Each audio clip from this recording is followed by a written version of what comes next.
මාත් සචිනිත් විවාහ වෙලා දැන් අවුරුද්දක් විතර වෙනවා. සචිනි කියන්නේ හැමෝගේම අවධානය දිනාගන්නා සුළු ආකර්ශනීය පෙනුමක් තියෙන තරුණියක්. ඇය සේවය කරන්නේ ප්‍රමුඛ පෙළේ පෞද්ගලික ආයතනයක. එහි ඇඳුම් විලාසිතාව ස්මාර්ට් කැෂුවල් නිසා ඇය හැඩකාර තරමක් ඇඟට හිරවිලාසිතා තෝරාගන්නට පුරුදු වී සිටියාය. ඇගේ දනහිසට මදක් ඉහලින් නිම වූ සායවල් සහ හැඩකාර බ්ලවුස් ඇගේ රූපයට එක්කලේ වචනයෙන් විස්තර කළ නොහැකි කාමුක පෙනුමකි. දිනක් රාත්‍රියේ ඇය නින්දට ගිය පසු ඇගේ දුරකථනයට පණිවිඩයක් මා අහඹු ලෙස දුටුවා. ඒ ඇගේ කාර්යාලයේ සීවය කරන ඇයට වඩා වයසින් බාල තරුණයෙකු වූ රවින්දුගින් පැමිණි එකකි. අද ඔෆිස් එකේදී ඔයා ඇඳන් හිටපු නිල් පාට ගවුමට ඔයාව මාරම හොට්. මට තාමත් ඒ රූපී මැවි පීනවා. අයිත් දවසක ඒක ඇඳන් ඉන්නකෝ. මා ඊ ගැන පසුදින ඇගින් විමසූ විට ඇය මද සිනහවක් පාමින් මාව තුරුළු කරගත්තාය. අනී පොඩි ළමයක් රත්තරං නිකං විහිළුවට වගේ කියන කතා මං ඕව ගණන් ගන්නේ නැහැ. ඇය පැවසුවාය. නමුත් ඇගේ දාස්වල තිබූ නොසන්සුන් බව මට රහසක් නොවීය. සචිනි වැඩ කරන කාර්යාලයේ තරමක් නිදහස්, සාද සහ විනෝදාස්වාද බහුල තැනකි.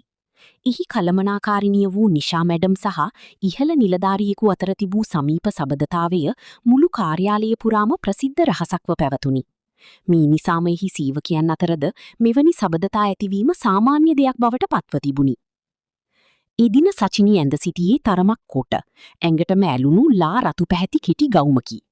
ඇය ඇවිද යන විට ඇගේ සිරුරේ හැඩය කාර්යාලයේ සිටි බොහෝ පිරිමින්ගේ නෙත් ඇද බැඳ තබා ගැනීමට සමත් විය. විශේෂයෙන්ම රවින්දු ඇය පසුපසින්ම ගැවසෙන්නට විය. දිවා ආහාර වේලෙහි කාර්යාලයේ පාළුවට ගිය පැරණි ලිපිගොනු ගබඩා කාමරය ස්ටෝරූම් අසලින් සචිනි ගමන් කරමින් සිටියාය. එහි දොර තරමක් විවෘතව තිබූ අතර ඇතුලින් කිඳිරිලි හඬක් සහ සිනහ හඬක් ඇසෙන්නට විය. කුතුහලේ නිසා සචිනි දෙස බැලුවාය. එහි සිටියේ කාර්යාලයේ සේවය කරන තවත් යුවලක් වූ මල්ෂා සහ කසුන්ය. කසුන් විසින් මල්ෂාව ලී මේසයක් මත තබාගෙන ඇගේ ගෙල සිපගනිමින් ඉතා දැඩි ලෙස වැළඳගෙන සිටින අයුරු සචිනිට පෙනුනි. මල්ෂාගේ කෙටි සායේ ඉහළට වී තිබූ අතර ඔවුන් දෙදෙනා සිටියේ බාහිර ලෝකයේම අමතක වූ තරම් දැඩි ආශාවකිනි. මේ දසුන දෙස බලා සිටි සචිනිගේ සිරුර පුරාද අමුතුම උණුසුමක් සහ තිගැස්මක් ඇතිවන්නට විය. ඇයට එතනින් ඉවත්වීමට සිතුනද ඇගේ දෑස් ඒ දසුනින් ඉවතට ගත නොහැකි විය. එසැනින් ඇයට පිටුපසින් පැමිණි අයෙක් ඇගේ ඉනවටා දෑත් යවා ඇයව තදින් තම සිරුරට ලංකරගත්තීය. ඒ රවින්දුය. කෑගහන්න එපා අහුවි. රවින්දු ඇගේ කනට කරමිමිනූය.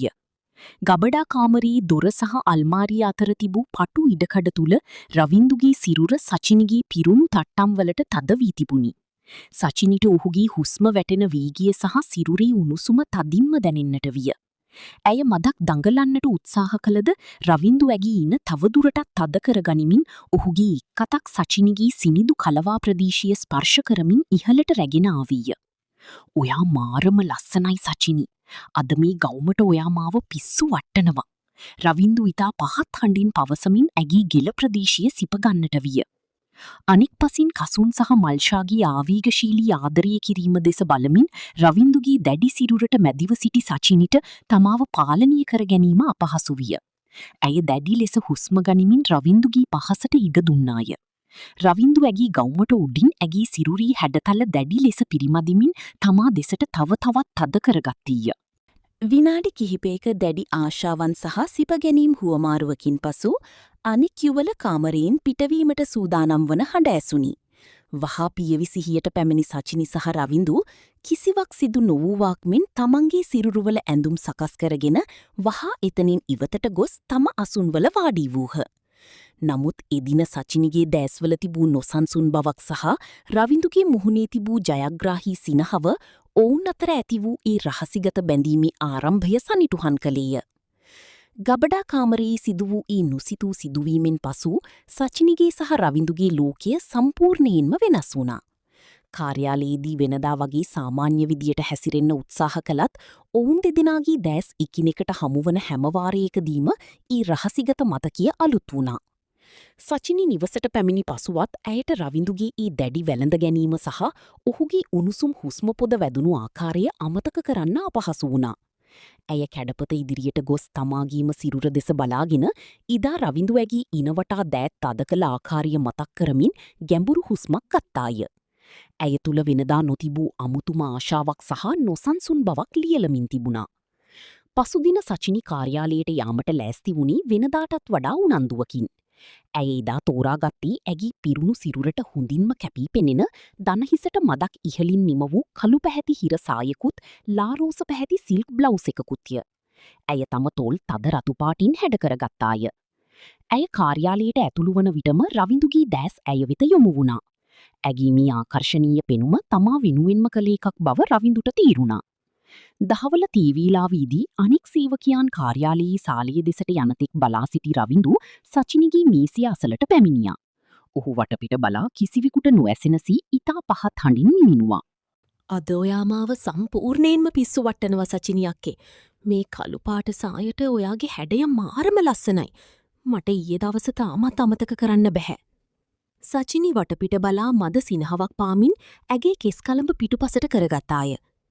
ඔයා මාව අමාරුවේ දාන්නයි හදන්නේ රවින්දු. ඉක්මනට යන්න කවුරු හරි දකි. ඇය පැවසුවද ඇගේ දෑස්වල තිබුණේ රවින්දුට තව තවත් ලංවීමට දෙන නිහඬ ආරාධනාවකි.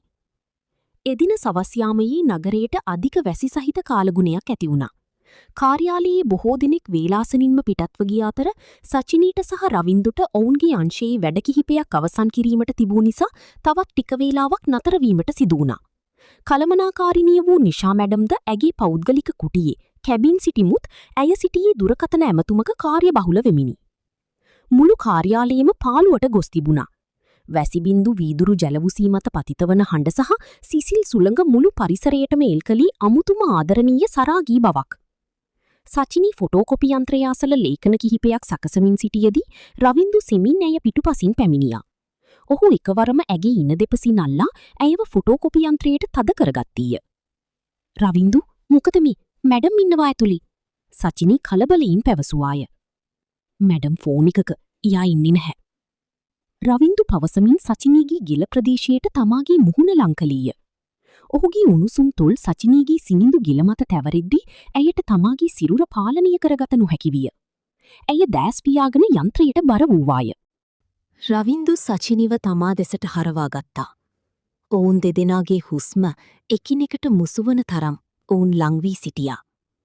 රවින්දුගේ දෑත් සචිනිගේ කළු පැහැති හිර සාය දිගේ සෙමින් ඉහළට ඇදී ආවා. ඇගේ සිනිඳු කලවා ප්‍රදේශය ඔහුගේ දෑතට අසුවෙද්දී සචිනිගේ මුවින් සිහින් කෙඳරිලි හඬක් පිට වුණා. ඔහු ඇගේ තොල්පෙති තමාගේ තොල් අතරටගෙන ඉතා ආශාවෙන් සිපගන්නට වුණා. සචිනිද රවින්දුගේ බෙල්ල වටා දෑත් යවා ඔහුව තමාට තවත් තදකර ගනිමින් ඒ පහස උපරිමයින් වින්දාය. රවින්දුගේ එක් අතක් සචිනිගේ බ්ලවුස් එක ඇතුළින් ඇගේ සිරුරේ හැඩතල ස්පර්ශ කරද්දී මුළු පරිසරයේම සීතල නැතිවී දැඩි උණුසුමක් ඔවුන් අතර ගොඩ නැගුණා. වැස්සී ශබ්දය ඔවුන්ගේ හුස්ම ගන්නා හඬ සහ සිපගැනීමේ හඬ බාහිර ලෝකයෙන් සඟවා තැබුවා. විනාඩි කිහිපයක් තිස්සේ ඔවුන් දෙදෙනා කාර්යාලයේ ඊ පාළු කෙළවරි තමන්ගේ විවාහ ජීවිත සහ සීමාවන් සියල්ල අමතක කරමින් ආශාවේ උපරිම සුවය වින්දෝය. හදිසියේම නිෂා මැඩම්ගේ කුටියේ දොර හැරෙන හඬ ඇසුණි. වහා පියවිසිහියට ආ සචිනි රවින්දුව මදක් තල්ලු කර තම සාය සහ බ්ලවුස් එක සකස් කරගත්තාය. රවින්දුද වහාම අසල තිබූ ෆයිල් එකක් අතට ගත්තීය. නිෂා මැඩම් ඔවුන් පසු කර යමින් සචිනි රවින්දු වැඩ ඉවර නම් ලොක් කරලා යන්න යයි පවසා පිටත්ව ගියාය. මැඩම් නික්ම ගිය පසු සචිනි සහ රවින්දු එකිනෙකා දෙස බලා සිනාසුනහ. සචිනිගේ තොල් තවමත් රතු වී තිබූ අතර ඇගේ දෑස්වල තිබුණි නොසන්සුන් ආශාවකි. ඔවුන් දෙදෙනා ඉදින කාර්යාලයෙන් පිටත්ව ගියේ ඉදිරියේදී මීටත් වඩා රහසිගත සහ දැඩි සබඳතාවයකට දොරටු විවර කරගනිමිනි.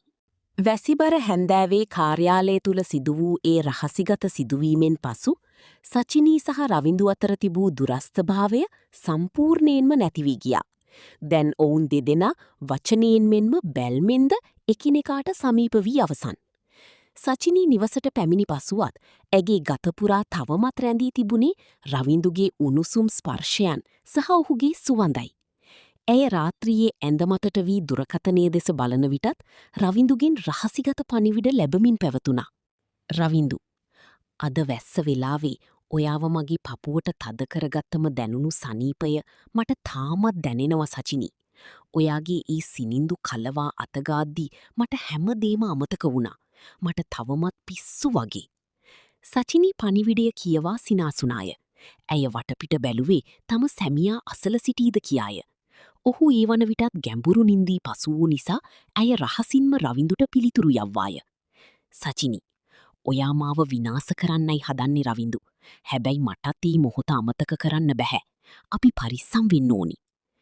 පසුදින සෙනසුරාදා දිනයක් වූ අතර කාර්යාලයේ විශේෂ ව්‍යාපෘතියක් ප්‍රොජෙක්ට් වෙනුවෙන් සේවකයන් කිහිප දිනකට පමණක් පැමිණෙන ලෙස දන්වා තිබුණා. සචිනීට සහ රවින්දුට අමතරව එදින පැමිණීමට සිටියේ චතු සහ විකුම් පමණි. නමුත් උදාසනම චතු පණිවිඩයක් එවමින් කියා සිටියේ තමාට සහ විකුම්ට එදින පැමිණීමට නොහැකි වන බවයි. මීන් අදහස් කළේ විශාල කාර්යාල ගොඩනැගිල්ල තුළ සචිනී සහ රවින්දු සම්පූර්ණයෙන්ම තනිවන බවයි. සචිනී ඉදින කාර්යාලයට පැමිණියේ ඉතාමත් සැහැල්ලු ඇඟටම හිරවුණු ලානිල් පැහැති ජීන්ස් කලිසමකින් සහ උරහිස් නිරාවරණය වන ඔෆ් ෂෝල්ඩර් සුදු පැහැති ටොප් එකකින් සැරසීගෙනයි. ඇගේ පිරුණු තට්ටම් සහ සුදු උරහිස් දෙස බලන ඕනෑම අයෙකුගේ සිතේ කාමුක හැඟීම් ඇතිවීම වැළක්විය නොහැකි තරම් විය. ඇය කාර්යාලයේ තනිවම පරිගණකය දෙස බලා සිටියදී රවින්දු සෙමින් ඇය පිටුපසින් පැමිණියේය. ඔහු කිසිදු පැකිලීමකින් තොරව ඇගේ නිරාවරණය වූ උරහිස් මත තම දෑත් තබා සෙමින් පිරිමදින්නට විය. අද කවුරුත් නැහැ සචිනී. මුළු ඔෆිස් එකම අපේ විතරයි. රවින්දු ඇගේ කනට කර මිමිනුවේය. රවින්දුගේ ස්පර්ශයෙන් සචිනිගේ සිරුර පුරා සීතලක් දියවී යනවාක් මෙන් දැනුනි. ඇය පුටුවෙන් නැගිට රවින්දු දෙසට හැරුණාය.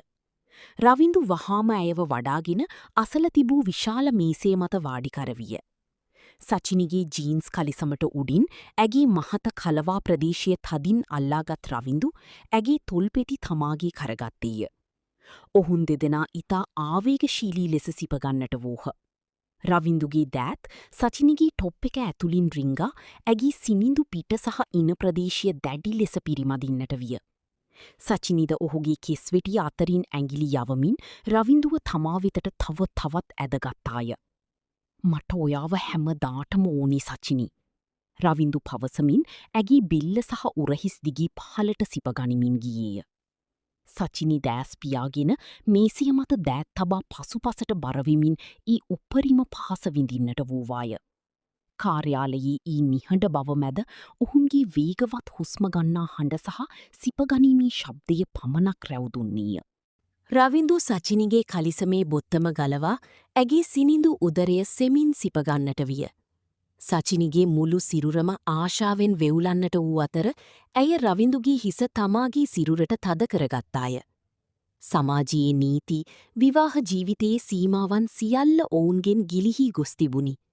ඔවුන් සිටියේ තමන් විසින්ම සාදාගත් රහසිගත ආදර ලෝකයකය. පැයකට ආසන්න කාලයක් ඔවුන් දෙදෙනා කාර්යාලයේ ඒ පාළු මේසය මත සහ සෝෆාව මත හිඳ කිසිවෙකුට නොයසෙනසේ තමන්ගේ රහසිගත ආශාවන් මුදා හැරියෝය.